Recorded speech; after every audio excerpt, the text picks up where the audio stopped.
The house was packed with the smells of roasted lamb and polished silver, hymns echoing from the parlor. Outside, the enslaved bent over fields that were still wet with morning frost, their bodies already bent in service, while the master's family dressed in fine linen for church.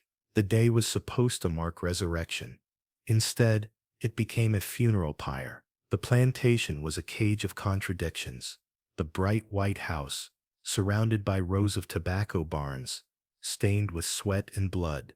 The fragrance of Easter lilies, masking the stench of rotting meat. In the slave quarters, iron chains rattled in the yard like windchimes of torment. The earth around the cabins was packed hard by barefoot steps, soaked for decades with the blood of floggings and the afterbirth of women, whose babies were sold before they had names. Margaret, barely past her 20s, lived in that filth. She had seen her child ripped from her arms the previous year, sold for cash that bought her mistress a new carriage. Since then, she had moved through the days like ash, her voice flat, her back straight, her eyes empty. But in the weeks before Easter, something shifted. Her silence became sharper than a blade. She stared longer at the house's wooden beams, at the cracks where fire might catch. Her wound was not only her child's loss, it was a lifetime of accumulated scars.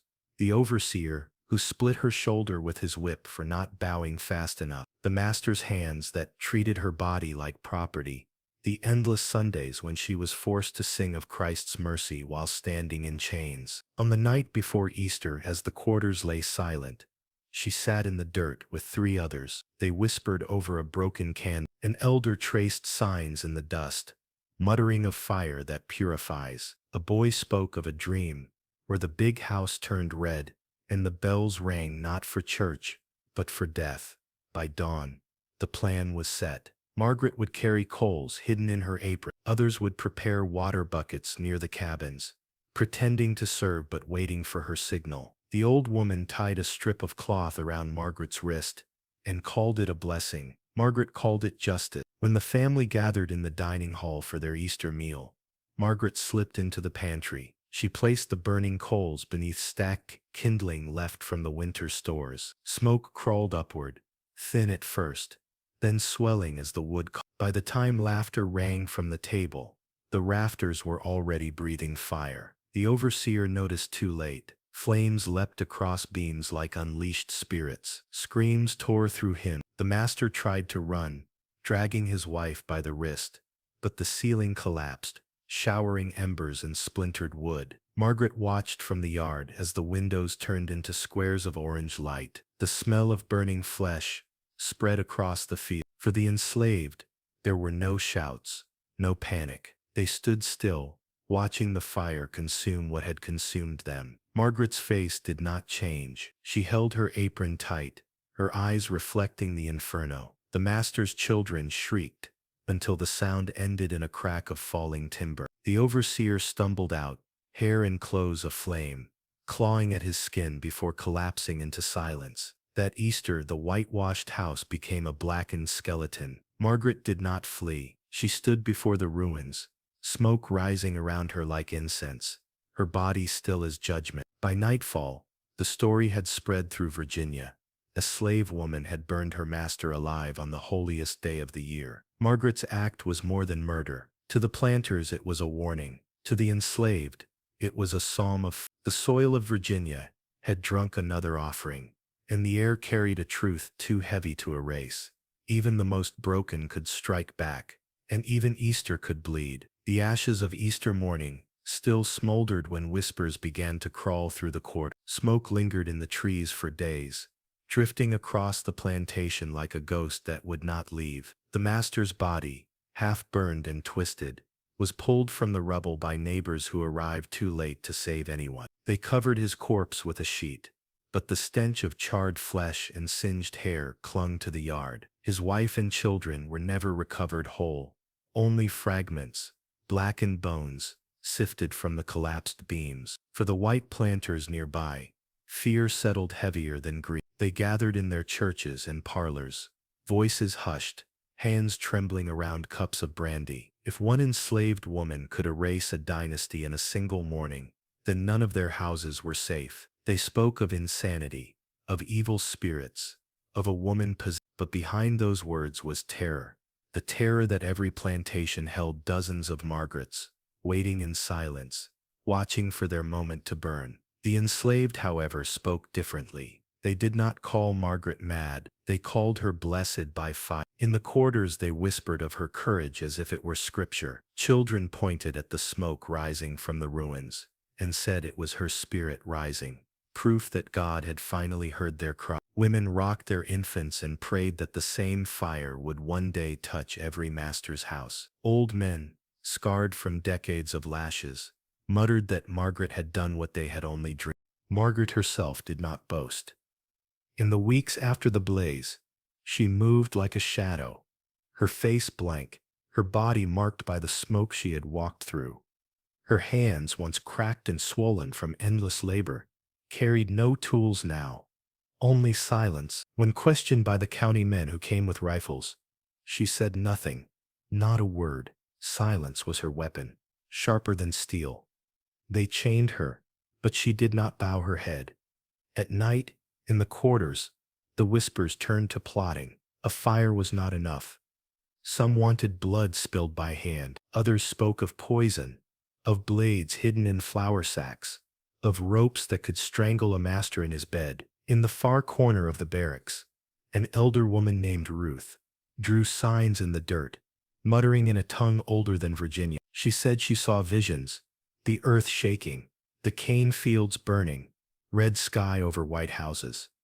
A young man named Isaac, who had lost his wife to the auction block, stood and declared that Margaret's act was not just vengeance, but a beginning. He argued that the fire was a signal, a trumpet announcing that the time for patience had ended. His words struck something deep. Men and women leaned in closer, eyes shining in the dark. They had all lost sons, daughters, mothers, lovers. Each scar had a name. Each silence had a grave. The conspiracy began in those hushed gatherings. Knives were sharpened from scrap iron, their edges rough but deadly. A boy who worked in the kitchen smuggled herbs known to stop the heart, tools meant for farming.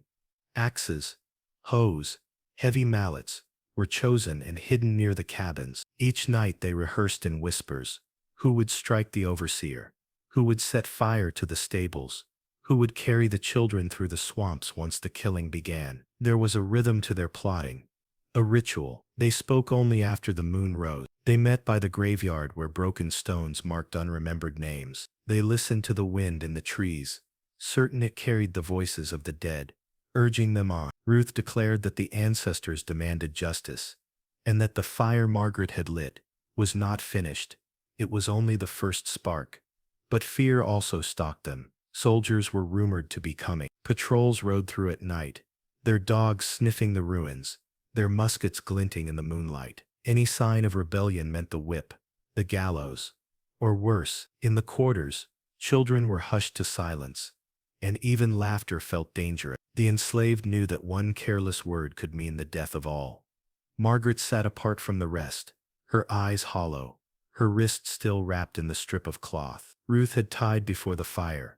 She said little, but her presence was enough. Every time her gaze lifted, men who once bent their backs straightened. Every time she touched a stone or piece of wood, it seemed to gain weight, to hold the promise of retribution. She had become more than a woman. She was a sign, living proof, that the masters could be made mortal. One night, as thunder rolled faint in the distance, Isaac declared that the storm itself was a signal. He raised a rusted axe and said, "When the sky gives its third thunder, we strike, not before." The word spread like a commandment. 3 thunders. Children whispered it in their sleep. Mothers taught it to their babies as a lullaby. Men repeated it while sharpening their blades. And in the silence between the cracks of thunder, Margaret finally spoke. Her voice was low, ragged, but every ear caught it. "They took my child," she said. "I took their house. Now we take everything." The room was still. Outside, the storm gathered. The second thunder rolled like a drumbeat across the fields. They waited, hearts pounding, knowing the third would come, and when it did, Virginia would burn again. The third thunder broke across the Virginia sky like the tearing of the world itself. It rattled the wooden walls of the quarters, rolled across the fields, and echoed off the blackened skeleton of the master's house. Every man, woman, and child who had whispered the words knew it was the signal. Silence followed, the kind of silence that lives just before blood is spilled. Isaac moved first. The axe he had hidden beneath straw was already in his hands. His eyes burned, but his steps were calm. "The overseer dies first," he said. There was no debate, no hesitation. The overseer was the one who had dragged children by the neck into the fields, who carried a whip that had peeled skin from bone, who had laughed when women begged for their sons. His death was not a choice, it was a sentence. They waited until midnight, when the patrols had passed, and only the frogs and crickets sang in the swamps. The overseer's shack stood near the edge of the quarters, built sturdier than any cabin, its walls fat with arrogance. He slept with a pistol under his pillow, drunk on rum, trusting fear to guard him. But fear had shifted sides. Isaac pushed the door with his shoulder. The hinges creaked, but no alarm rose. In the dark the overseer stirred. His eyes blinked open, and for a heartbeat he saw only shadow. Then he saw Margaret. She stood in the doorway, her face lit by the thin glow of a lantern. He sat up, reaching for the pistol, but Isaac's axe fell first. The sound was not a crack, not a scream, but a wet thud that shook the floorboard. The overseer's body jerked, his hands scrabbling at the sheets, his mouth opening in a gurgle. Isaac struck again, and again. The bed shook with the force, blood spattering the walls, soaking the boards. When it was done, the overseer's head lolled half-severed, his eyes wide and shut. No one spoke. They only listened to his blood dripping on the floor. It was a sound they had all waited to hear. The next target was a patrol rider. For years he had been the terror of the night, riding with dogs, dragging back those who tried to flee, leaving their corpses nailed to trees as warnings. That night, he sat by a fire near the stables, his boots off, his rifle leaning against the barrel. He never saw the boy coming. Ben, no older than 12, slipped behind him with a rope. His hands shook, but he pulled tight around the man's throat. The rider thrashed, clawing at the noose, kicking over the fire so that sparks flew into the hay. His face darkened, his eyes bulged, his heels drummed against the dirt. The boy held on, teeth clenched, until the body sagged and stilled. The dogs whined, pulling at their chains, but no one moved to silence them. They let the beasts howl at the corpse of their master. By dawn, 3 more white men were dead. One was a trader, passing through, known for chaining children and selling them in lots. He was found with his mouth stuffed full of earth and his chest caved in by a mallet.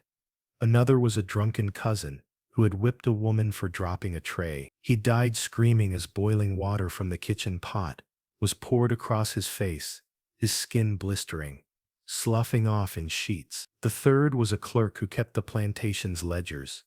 He was hanged from the rafters of the ruined house, his ledger nailed to his chest, every page stained with his blood.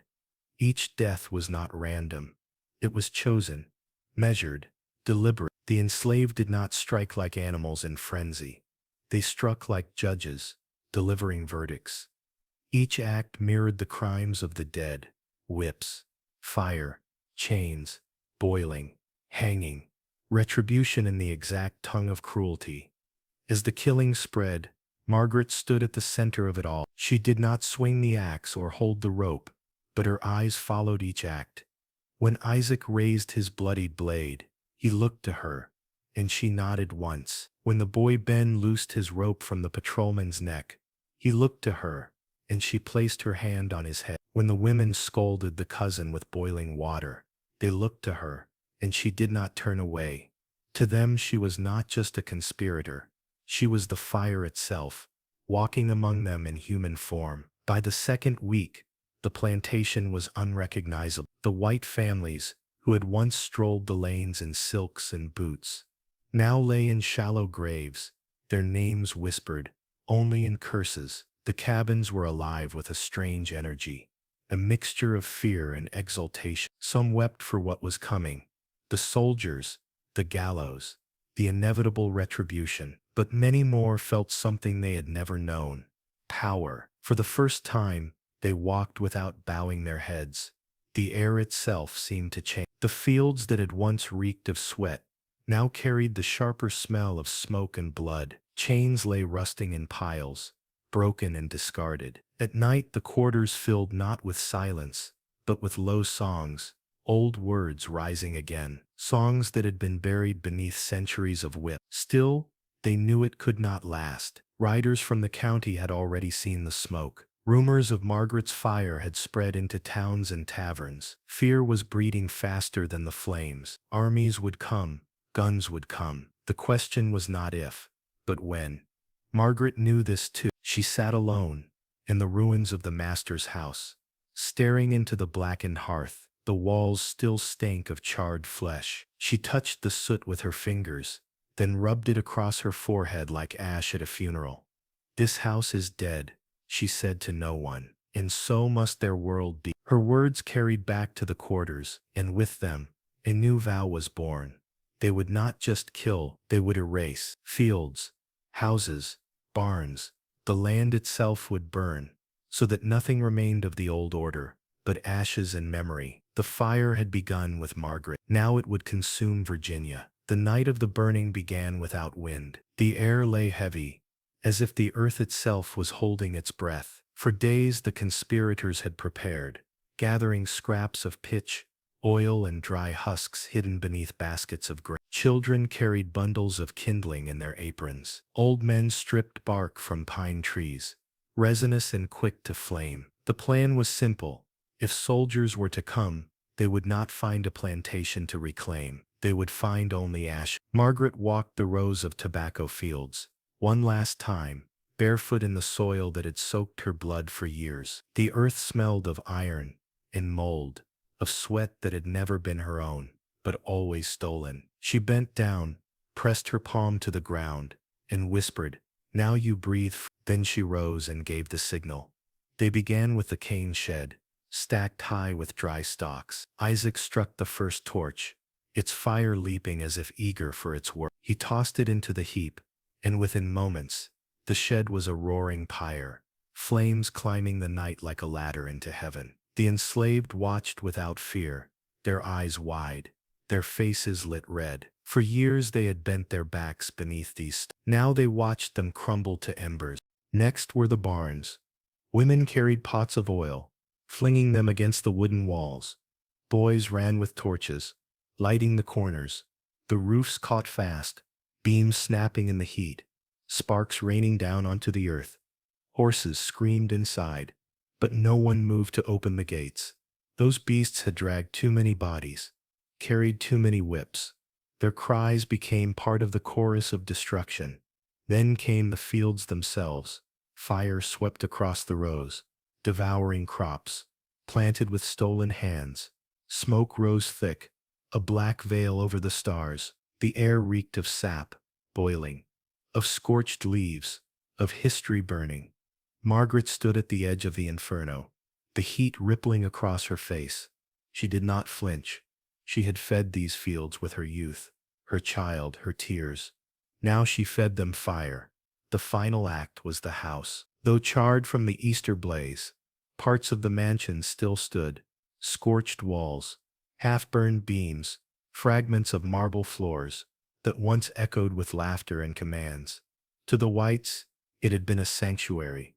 To the enslaved, it had been a dungeon. They piled wood at its base, soaked it in oil, and lit it from all sides. As the flames rose, they gathered in the yard, forming a circle.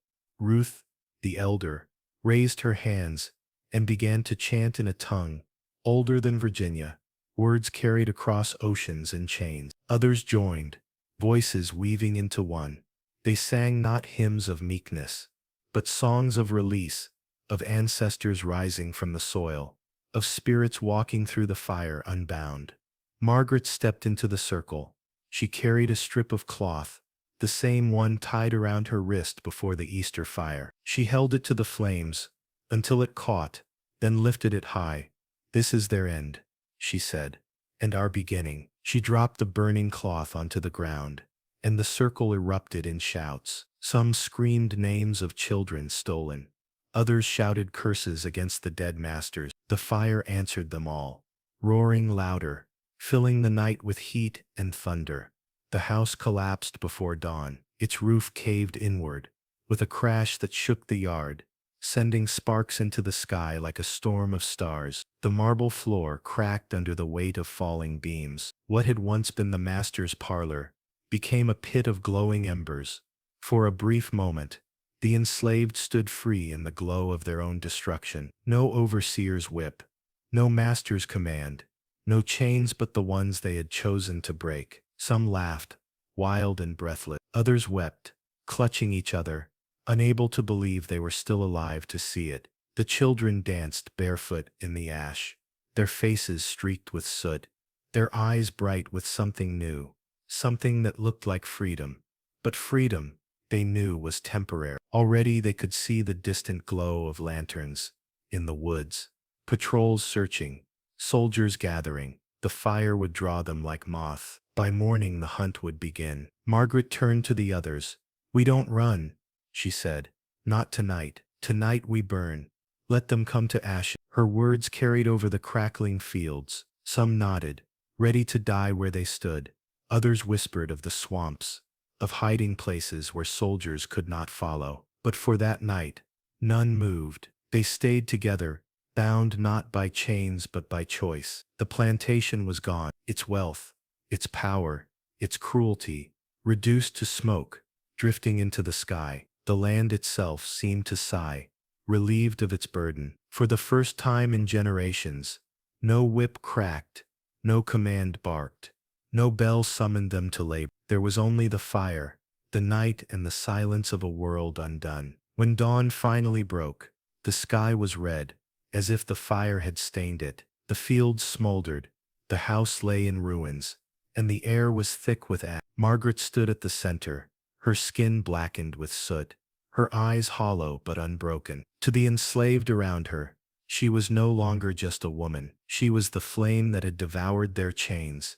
And in the distance, the sound of drums and hoofbeats came closer. Retribution was on its way. The soldiers came at dawn, hooves first, heavy, rhythmic, rattling the earth like drums of judgment. Then the dogs, snarling, choking against their leashes, their noses wild with the smell of blood and ash. Finally, the men in gray and blue, militia patrol, bounty hunters, faces set, rifles ready. They had not come to ask questions, they had come to make examples. From the ridge above the ruins, they saw the smoke still rising, curling into the red sky. What had once been the estate was now a skeleton, black fields, collapsed barns, the mansion reduced to glowing embers. To them it was a nightmare come alive. Slaves not just running, not just hiding, but destroying, erasing. They muttered words like demon, insurrection, witchcraft. Fear made their hands twitch on their muskets.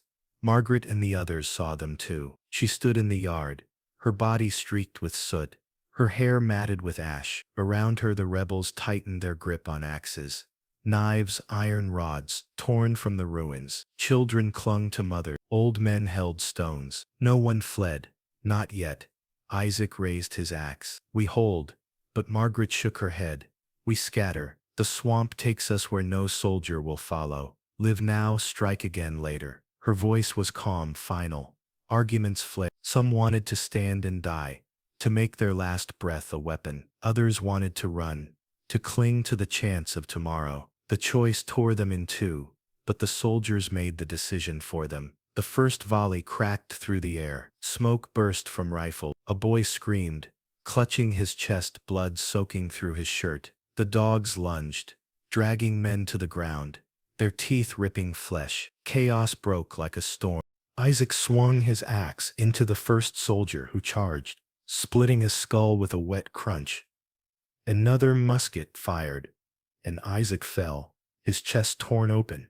Women hurled torches into the dry brush, sending walls of fire between them and their hunters. Mothers dragged children into the trees, the air filled with smoke, gunpowder, and screams. Margaret did not run. She stood in the center of the yard as the soldiers closed in, firelight dancing on their bayonets. Her eyes were steady, her hands empty. The captain raised his pistol. "You," he spat. "You started this." She did not answer. She only lifted her chin, her silence heavier than any words.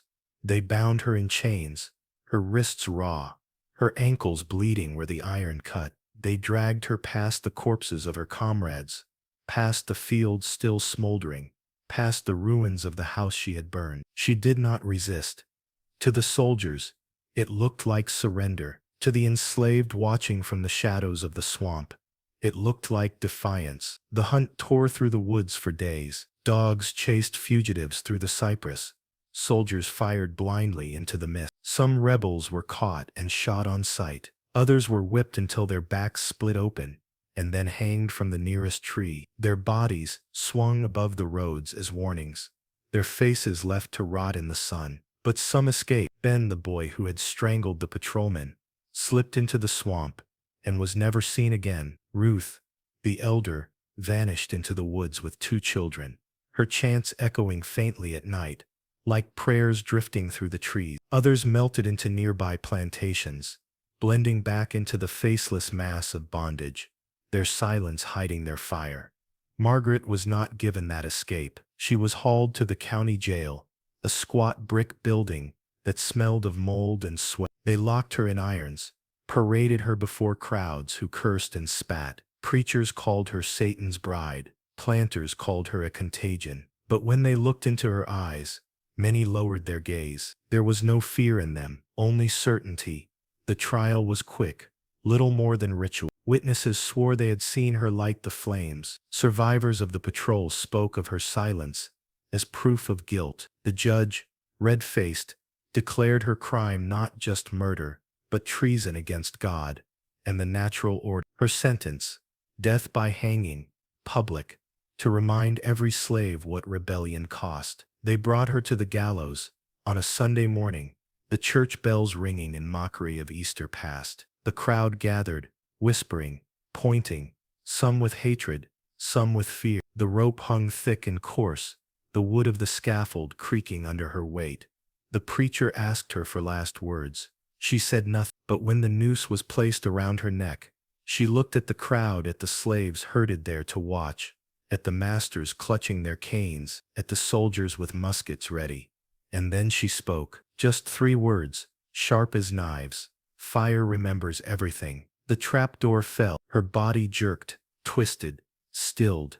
But in the quarters, in the swamps, in the fields of Virginia, her words spread faster than fire itself. Mothers whispered them to children. Men carved them into wood. Songs rose in the night, low and steady, carrying her name. Margaret was dead, but Margaret was everywhere. The soldiers thought they had ended the rebellion. They had only fed it. They hanged Margaret to kill her body, but they could not kill what she had become. In the weeks after her execution, the gallows stood empty, its wood stained, dark, where her feet had swung. But the air around it never seemed clean again. Some swore they could smell smoke each time they passed. Others whispered that at night, when the wind shifted, the creak of the scaffold chains sounded like her breathing. The masters tried to erase her. They forbade her name in the court. They burned scraps of testimony, banned gatherings, doubled patrols. But the more they tried to bury her, the deeper her memory rooted.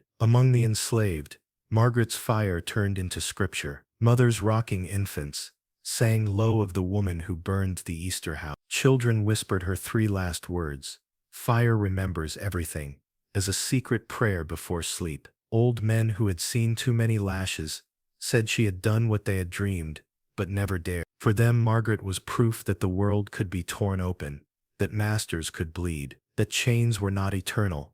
The swamps carried her legend farther. Refugees who had fled during the uprising whispered to maroons, those hidden communities of escaped slaves, that a woman had burned her master alive and stood silent before soldiers. They carried her name downriver, across counties, even into the Carolinas. Her fire traveled faster than the law. Meanwhile, the planters lived in paranoia. Every crack of thunder made them look toward the barns. Every candle flame felt like a threat. Some slept with rifles at their bedsides. Others moved their families into town, abandoning the plantations after dusk. They preached harder at Sunday services, urging obedience, warning of hellfire. Yet behind their sermons was fear, not of God's wrath, but of Margaret's memory. Even white children felt it. On Easter mornings, when bells rang and families gathered for church, they glanced at the fields with unease. Some said they dreamed of fire chasing them through their own houses. Parents hushed them, but the fear lingered. Margaret's rebellion had poisoned even the day of resurrection. The enslaved took strength from that fear. They saw the tremor in their master's hands, the sleeplessness in their eyes, and they knew the balance had shifted. Even in chains, they had struck terror into the ones who claimed to own them. Margaret's silence had spoken louder than any sermon. In time, songs rose. At night in the quarters, voices carried softly through the dark. The house that burned on Easter, the woman who did not bow. Her fire lives in the earth, and the earth remembers now. The soldiers who patrolled plantations sometimes caught fragments of these songs. They dismissed them as nonsense, but some felt chills all the same. Margaret's name became a warning too. Mothers told daughters, "Do not bow too deep. Remember, Margaret." Overseers, when beating men, spat curses. "You'll hang like that witch, Margaret." Yet every insult only kept her alive. A decade later, when new uprisings flared in the South, soldiers still muttered of Easter fire. In prisons, rebels scratched her name into stone walls. In swamps, Maroons told children's stories of how Margaret lit a torch and made the earth itself burn. Even death could not cage her, and the land remembered. The ruins of the estate, never rebuilt, grass grew through the blackened stones. Wildflowers sprouted where the parlor once stood. Locals avoided the place, claiming the soil was cursed, that animals refused to graze there. But the enslaved who passed would pause, touch the ground and whisper her name. For them, Margaret was no ghost. She was a promise, a sign that the fire did not end with her body, but burned still in every hand that longed for freedom. The masters had hanged a woman. The people had gained a legend. And each Easter, when the bells rang, the fields of Virginia seemed to whisper back, "Fire remembers everything."